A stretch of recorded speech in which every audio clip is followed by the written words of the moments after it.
coming up on the program today. Poland accuses the EU of blackmail as debate turns heated in Parliament over the rule of law. The UN calls attention to 10,000 children killed or maimed in Yemen since 2015.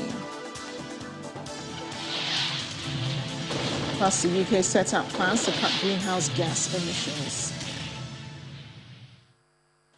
Thanks for joining us on the program today. I'm Amarachi Ubani. Poland's Prime Minister Mateusz Morawiecki, has accused the European Union of trying to use the rule of law as a pretext to get member states to do things that are not in the bloc's treaties. He was speaking during the tense debate in the European Parliament in Strasbourg today, adding that the rule of law is as important for the other 26 member countries. The debate was called in response to a ruling by Poland's Constitutional Tribunal last week that parts of the European Union law are incompatible with the Polish constitution, undermining a key legal pillar on which the bloc is founded.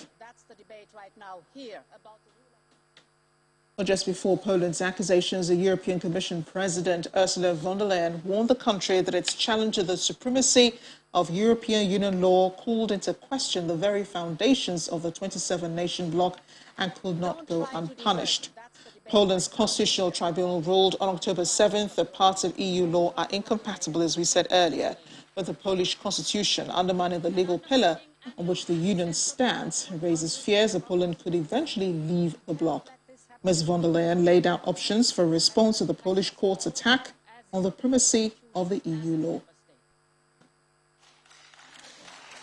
The European Commission is, at the moment, carefully assessing this judgment. But I can already tell you today, I am deeply concerned. This ruling calls into question the foundations of the European Union. It is a direct challenge to the unity of the European legal order. Honourable members, we cannot and we will not allow our common values to be put at risk. The Commission will act, and the options are all known. First option, infringements, where we legally challenge the judgment of the Polish Constitutional Court. Another option is the conditionality mechanism and other financial tools. The Polish government has to explain to us how it intends to protect European money, given this ruling of their Constitutional Court. VOA's Henry Ridgwell is monitoring the situation from London. Henry, help us understand what happened in the European Parliament today and what parts of the EU law are incompatible with Poland's. This is all about who appoints the judges and the independence of the legal system in Poland. The government in Poland has been executing changes to its legal order for several years, and it was in fact the Prime Minister himself, Mateusz Morawiecki, who brought this challenge within Poland's highest court, the Constitutional Tribunal, over the supremacy of EU law. And those judges in the Constitutional Tribunal said that the Polish constitution trumps the EU treaties on 4 key articles that he picked out. One of those was ever closer union. The other was the basically talking about minority rights and the equal treatment of people. And the other 2 concern the rule of law and the independence of the judiciary. But it's not only about those minor articles, as you alluded to there. This is about the cornerstone, the foundation of the European Union, that is the highest level of law within the bloc, and each country's national laws are trumped by the European Union. And so this dispute between Poland and the EU looks set to play out for several more months and years yet. And indeed, it goes back several years as well. There have been long-running disputes between Brussels and Warsaw, and also between Brussels and Budapest, between Brussels and Hungary, over the appointment of judges. In particular, in Poland, the changes that they want to make to the constitution include a disciplinary chamber in the Supreme Court, and that has really riled Brussels the most. Within this disciplinary chamber, any judgments that went against what the government intended would appear to be subject to some kind of discipline. Brussels also accuses the Polish government of essentially picking its own judges, of appointing loyalists to the highest posts within the judiciary within that tribunal, and therefore the tribunal ruled in the government's favour. And so this really is a challenge to the cornerstone, to the foundation of the European Union. So if Poland wants its own constitution recognized, it wants its own laws recognized, what's it doing wrong within the EU? Well, the EU says that the basics of a democratic system, of democratic rule of law, is that the judiciary is independent.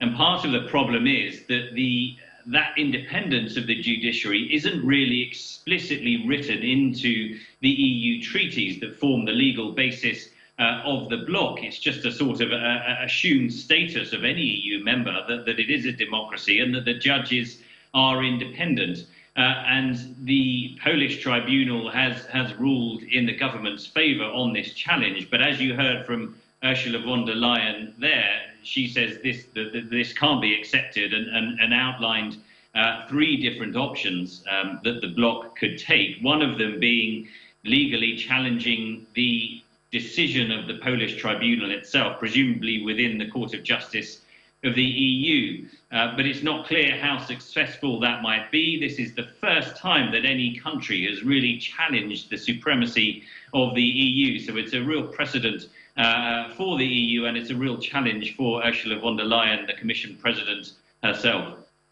Yeah, and she has threatened Poland with punishment. What will that entail, Henry? Well, the EU has already threatened what it described as sanctions in recent days. Analysts say they could amount up to €1 million a day in fines for the Polish government. One of the key aspects, though, about how the bloc could react to Poland is withholding money. Now, the bloc recently approved a record €1.5 trillion coronavirus recovery fund for all the member states, and it's allotted according to the income of each member state. Poland is owed $66 billion worth in loans and in grants. And that has yet to be approved by the EU at the moment. And it would appear that the bloc is willing to use that as a bargaining chip against Poland. We could also see other EU funds withheld from Poland. Poland, being one of the poorer EU states, is one of the major beneficiaries of EU grants. And the EU could rule that those could not be paid until they're happy that Poland's judiciary is independent. And lastly, we could see Poland's voting rights as a member state suspended. That is listed as a possible option under Article 7 of the treaties. But those disciplinary measures have actually been in motion for several years against both Poland and Hungary, who are both accused of their judiciaries being not independent, and have also accusations that minority rights aren't being upheld. But that Article 7 process, it seems to be stuck in the mud. It's not going anywhere because it requires unanimity from all the member states. So there are a variety of options open to the European Union, none of them easy, none of them particularly attractive. And the danger here is that the harder that the EU pushes against Poland, the more it pushes the country away from the bloc. Just, years after Brexit, after losing Britain, really the bloc can't afford to lose another member. Yeah, and then that is the real fear, isn't it? Because there have been talks about an exit for Poland. Henry, thanks again for breaking this down for us. Really appreciate it. Good to be with you, Amarachi. Staying in Europe, U.S. Secretary of Defense Austin Lloyd says no third country has a veto on Ukraine's aspirations to join NATO. He was responding to a question on Russian objection to Ukraine's entry into the military alliance during a briefing in Kiev today. Mr. Austin's visit to Ukraine is his second stop in Europe this week to reassure allies and partners of America's commitment to their sovereignty in the face of Russian aggression. He was in Georgia on Monday, where Russia still occupies roughly 20% of the nation. and plans to visit Romania ahead of attending the NATO Defense Ministerial in Brussels. No third country has a veto over NATO's membership decisions. Ukraine, as you heard me say earlier, has a right to decide its own future foreign policy, and we expect that they will be able to do that without any outside interference. And finally, I would say that our support for Ukraine's sovereignty is unwavering, and again, we'll continue to work together with our partner to make sure that the right things are in place to ensure that Ukraine can defend itself and protect its territories. The UN's children's agency UNICEF says 10,000 Yemeni children have been killed or maimed since the military coalition led by Saudi Arabia intervened in March 2015 after the Iran-aligned Houthi group ousted the government. UNICEF spokesperson James Elder describes the number as another shameful milestone. The Yemen conflict has just hit another shameful milestone. We now have 10,000 children have been killed or maimed since fighting commenced in March of 2015. That's the equivalent of 4 children every single day. These, of course, are the numbers that the United Nations can verify. Many more child deaths and injuries go unreported to all but, of course, family members. In addition to that, 4 out of every 5 children need humanitarian assistance. That's 11 million. 400,000 suffer acute malnutrition, severe acute malnutrition. That means they are literally on death's door. More than 2 million are out of school, 4 million more are at risk.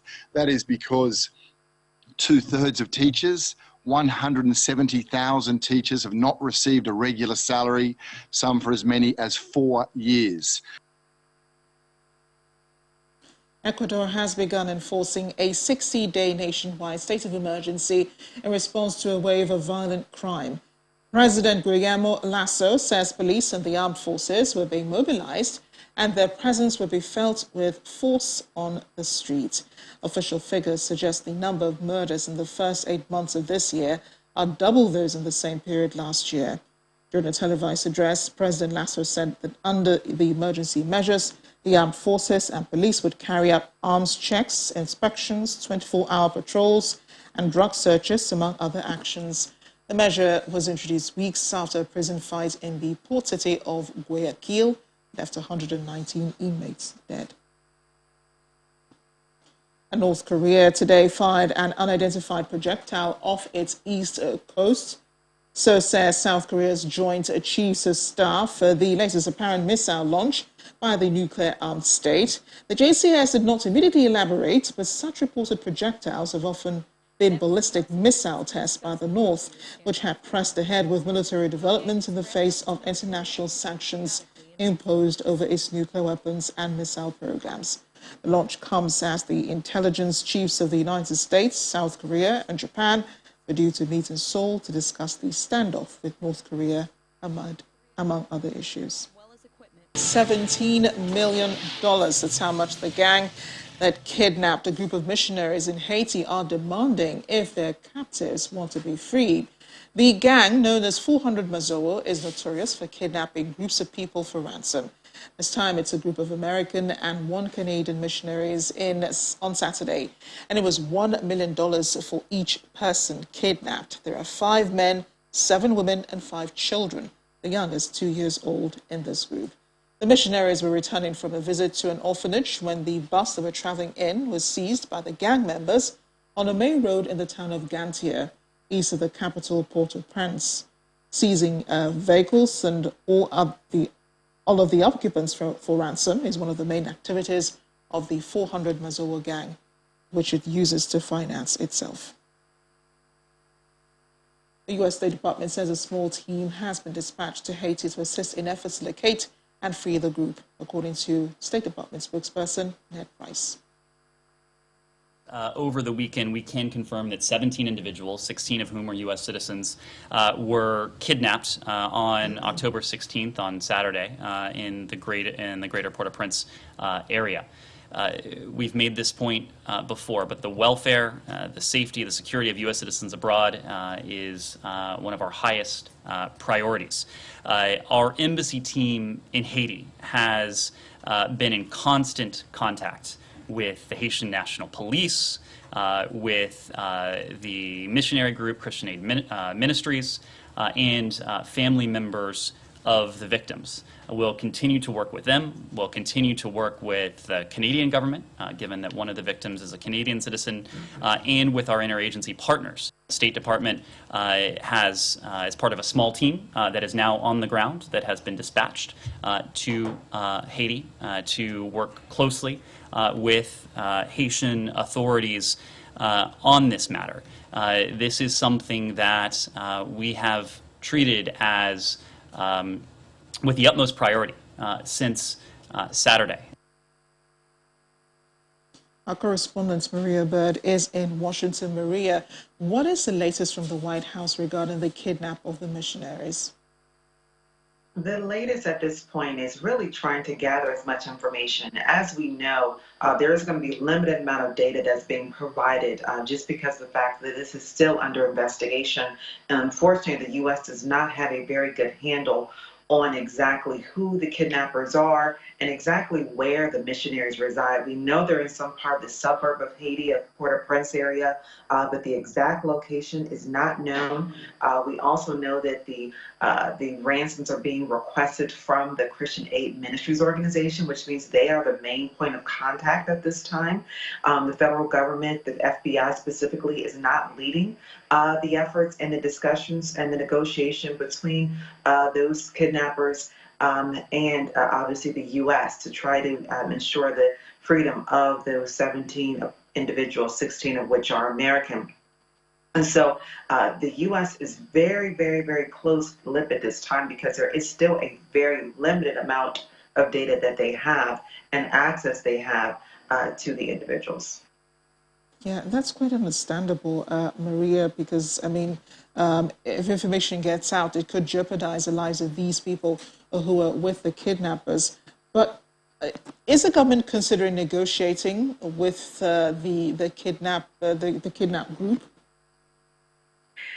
You know, it's pretty clear that the government, as I said, they've sent a small team with the State Department there. We know the FBI is working.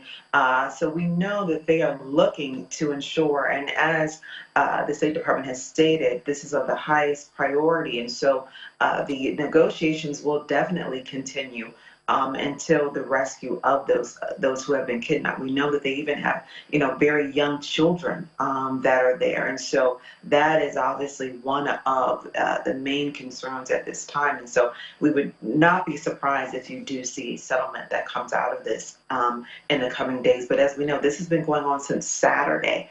And the more time goes by, the more potentially risky and obviously the potential for further extension of this occurs. And what are we learning about these circumstances surrounding the kidnap of these missionaries and what the Haitian government has been doing up until this point? The Justice Minister for Haiti has obviously spoken out on this issue. They are saying that they are going to work with, obviously, the U.S. government specifically working to see if they can also ensure the safety of these individuals who have been kidnapped. They have stated that there is clearly not a rhyme or reason to how kidnappings are happening in Haiti at this time. They have seen, obviously, an increase of kidnappings, and it's not a specific pattern that they've seen. So unfortunately, this is all Haitians and individuals who are going to Haiti at this time, according to what their Minister of Justice is saying, are at risk because they are not clear as to the specifics on why or what would drive a kidnapper to kidnap a specific group of individuals. So much uncertainty, Maria, but thanks for speaking to us, and we'll be reaching out to you, of course, for any more updates. Thanks again. Thank you for having me. Crossing the pond to the UK, where the Health Secretary Sajid Javid says the government is ramping up the vaccination program as 12 to 15-year-olds will be able to get vaccinated at existing centres over a half term. In the meantime, the UK government has announced the government's latest strategy to make the great shift to a virtually zero-carbon economy. Ministers are investing £620 million in grants for electric vehicles and street charging points. Car makers will be mandated to sell a proportion of clean vehicles each year. Junior Energy Minister Greg Hans says the strategy will create 440,000 new jobs in greenhouse industries by 2030. We will fully embrace this new green industrial revolution, helping the UK to level up as we build back better and get to the front of the global race to go green. We need to capitalise on this to ensure British industries and workers benefit. I can therefore announce that the strategy will support up to 440,000 jobs across sectors and across all parts of the UK in 2030.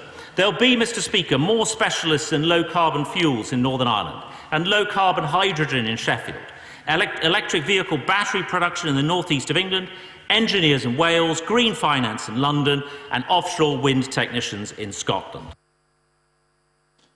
In this part of the world, the chairperson of the African Group of Negotiators at COP26, Tanguy Gahuma, says African countries want a new system to track funding from wealthy nations that are failing to meet a $100 billion annual target to help the developing world tackle climate change.